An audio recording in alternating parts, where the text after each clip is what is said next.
سلیمان نے کہا کہ ملکہ کے امتحان عقل کے لیے اس کے تخت کی صورت بدل دو، دیکھیں کہ وہ سوج رکھتی ہے یا ان لوگوں میں سے ہے جو سوج نہیں رکھتے۔ پھر جب وہ آ پہنچی تو پوچھا گیا کہ کیا آپ کا تخت بھی اسی طرح کا ہے؟ اس نے کہا کہ یہ تو گویا ہو بہو وہی ہے، اور ہم کو اس سے پہلے ہی سلیمان کی عظمت و شان کا علم ہو گیا تھا، اور ہم فرما بردار ہیں۔ اور وہ جو اللہ کے سوا دوسروں کی پرستش کرتی تھی، سلیمان نے اس کو اس سے منع کیا کہ وہ کافروں میں سے تھی۔ اس کے بعد اس سے کہا گیا کہ محل میں چلیے۔ جب اس نے اس کے فرش کو دیکھا تو اسے پانی کا حوض سمجھا اور کپڑا اٹھا کر اپنی پنڈلیاں کھول دی۔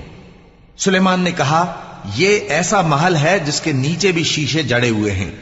وہ بول اٹھی کہ پروردگار، میں اپنے آپ پر ظلم کرتی رہی تھی، اور اب میں سلیمان کے ساتھ اللہ رب العالمین پر ایمان لاتی ہوں۔ اور ہم نے سمود